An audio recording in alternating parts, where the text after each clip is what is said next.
Hello dear aspirants, welcome back to our channel study with Manpreet. आज हम अपनी SST history series में पढ़ेंगे एक बहुत ही महत्वपूर्ण टॉपिक वैदिक काल के बारे में। वैदिक काल क्या है? भारत के प्राचीन इतिहास में जिस काल में वेदों की रचना हुई उसे वैदिक काल कहा जाता है। इस काल में आर्यों का प्रमुख रूप से भारत में निवास था। ये हमने कल की क्लास में जाना और हम कल की क्लास में काफी सारे पॉइंट्स जो हैं वो वैदिक काल के पढ़ चुके हैं। आज हम जानेंगे वैदिक काल का समय।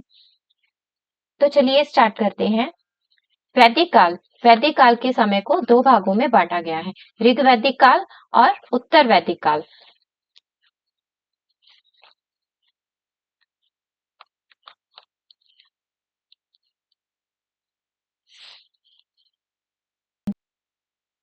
ऋग वैदिक काल, इस काल की जानकारी हमें ऋग्वेद से मिलती है। मुख्य विशेषताएं इसकी, समाज जो था वो जनजातीय था। लोग मुख्य रूप से पशुपालन करते थे। गाय को बहुत महत्व दिया जाता था।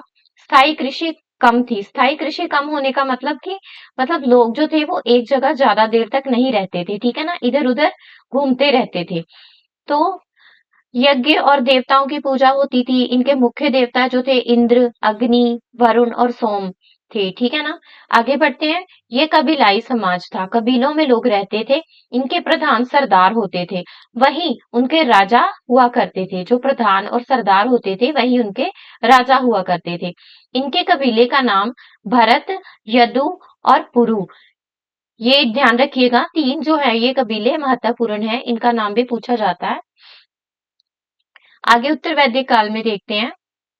उत्तर वैदिक काल, यहाँ जो जन थे, जो छोटे छोटे कबीलों में रहते थे, एक इधर उधर भटकते रहते थे, वो अब जनपद में बदल गए। आगे देखते हैं। उत्तर वैदिक काल, इस काल में समाज में कई बदलाव आए। आपको ध्यान रखना होगा कि इस काल में जो है वो समाज में बहुत से बदलाव आए उत्तर वैदिक काल में। आगे इसकी मुख्य विशेषताएं, कृषि का विकास हुआ। अब लोगों ने क्या किया कि एक जगह पर स्थिर रहना शुरू कर दिया। लोगों ने इधर उधर जाकर घूमना बंद कर दिया, तो कृषि का विकास होना शुरू हो गया।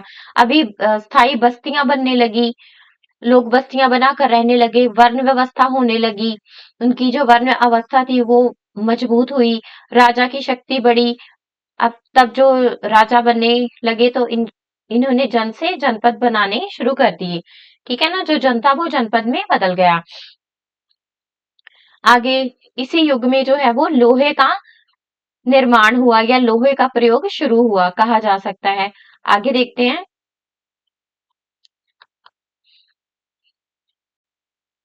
लोहे का प्रयोग जो है वो इसी काल में शुरू हुआ।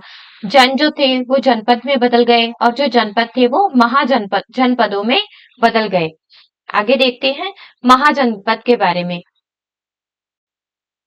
और इनके जो धार्मिक ग्रंथ थे हमने कल पढ़े हैं। धार्मिक ग्रंथ इनके सामवेद, यजुर्वेद, अथर्ववेद, ब्राह्मण ग्रंथ जो थे इनके, उपनिषद, ये सभी इनके धार्मिक ग्रंथ थे।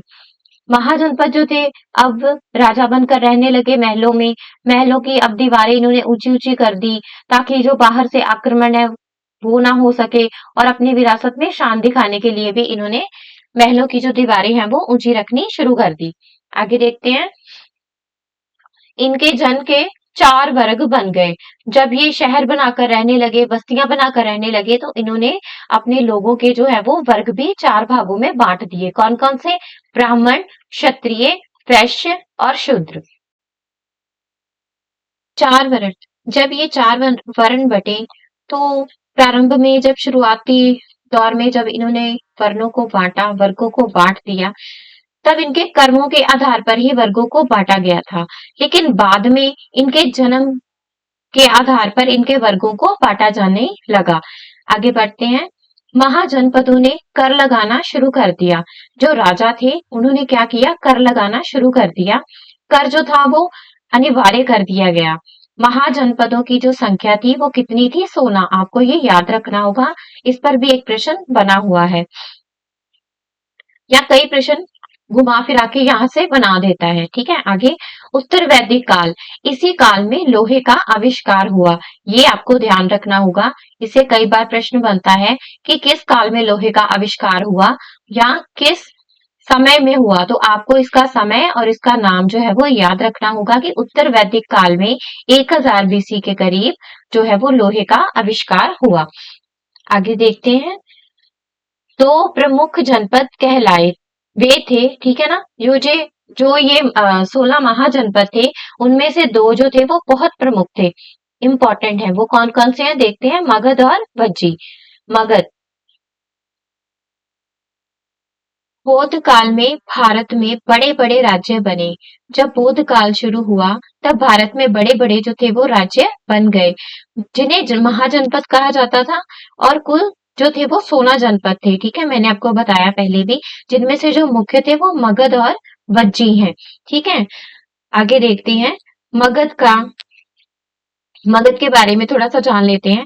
मगध प्राचीन भारत का सबसे शक्तिशाली जो महाजनपद था। ठीक है, ये बात आपको ध्यान रखनी होगी, मगध जो है वो सबसे ज्यादा शक्तिशाली था, भारत का सबसे प्राचीन, ठीक है, शक्तिशाली राज्य था। आगे, ये चारों तरफ से पहाड़ियों से घिरा हुआ था। ये चारों तरफ से पहाड़ियों से घिरा हुआ था। मगध के जंगल में लोहा पाया जाता था। ठीक है ना, लोहा पाया गया, कहाँ से लोहा पाया गया था, मगध से, जिससे सेना का जिससे सेना के हथियार और हल के फाल बनाए गए। ठीक है, ये भी एक प्रश्न बनता है यहाँ से कि सेना के फाल और हथियार कहाँ से और कब और किस जगह से बने, तो आप ध्यान रखिएगा, मगध के जंगलों में पाए गए लोहे से। ठीक है ना, उस समय जो है वो हथियार और हल्के फाल बनाए गए, जिससे भरपूर मात्रा में खेती भी होने लगी। यही के जंगलों से हाथी मिले, जिन्हें युद्ध के लिए ट्रेंड किया गया। ठीक है, मगध के जंगलों से ही हाथी, जंगली जानवर जो काफी पाए गए, जिन्हें बाद में युद्ध के लिए ट्रेंड किया गया। आगे देख लेते हैं कुछ जानकारी। मगध की राजधानी जो थी उस समय उसकी राजधानी थी जो राजगृह थी, जो बाद में पाटलिपुत्र बन गई। ठीक है, आगे मगध के प्रमुख शासक कौन कौन से थे, 4 थे, आपको याद रखने होंगे। बिंबिसार, यहाँ पर लिख देती हूँ, पहले आएगा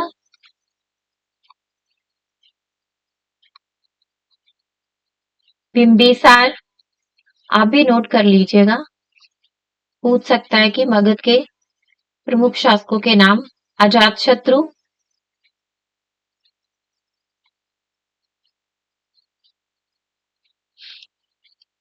आगे देख लीजिएगा, महापद्मनंद,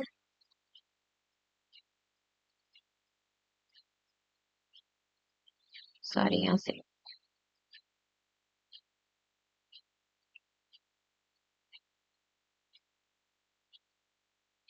ठीक है, ये 3 हो गए। और ये चौथा देख लीजिएगा आप, चंद्रगुप्त मौर्य।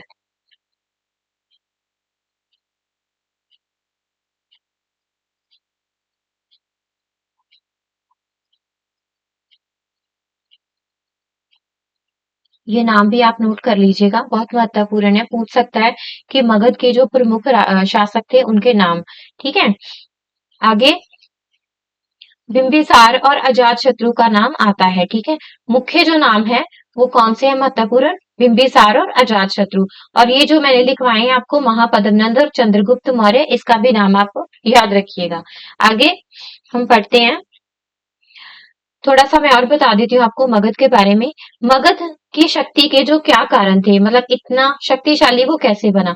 एक तो यहाँ की एक उपजाऊ भूमि थी, दूसरी यहाँ पर लोहे की खदानें मिली और मजबूत सेना बनी यहाँ पर, तीसरा यहाँ पे योग्य और शक्तिशाली राजा थे, और इसके पास ही जो थी वो 2 नदियां पाई जाती थी, कौन कौन सी, गंगा और सोन नदी। ठीक है, आगे हम पढ़ते हैं वज्जी के बारे में।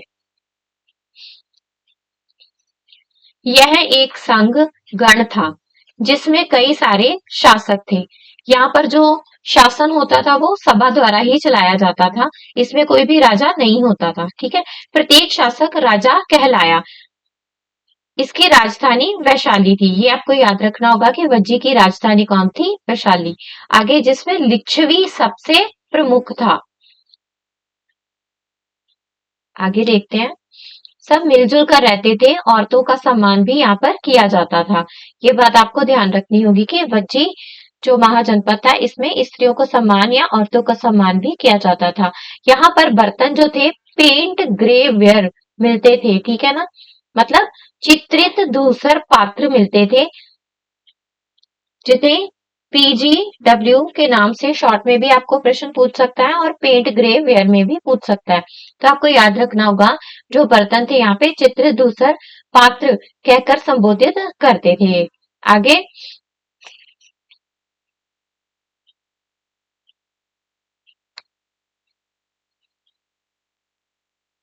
बिहार में राजगृह मतलब आज का जो राजगीर है वहां का उस समय राजगृह जो था वो बिहार में कई सालों तक मगध की राजधानी रही।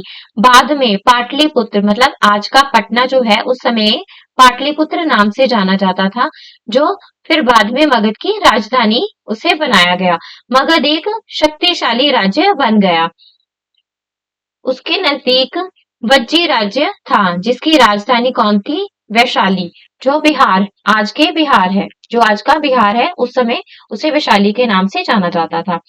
आगे एक बार छोटे छोटे पॉइंट्स में बता देती हूँ। वज्जी की राजधानी वैशाली, वज्जी की शासन प्रणाली जो है वहां पे राजा नहीं होता था, शासन सभा द्वारा चलाया जाता था। सभी निर्णय जो है वहां के जो सरदार या शासन के सभा के सरदार जो थे वो मिलकर करते थे।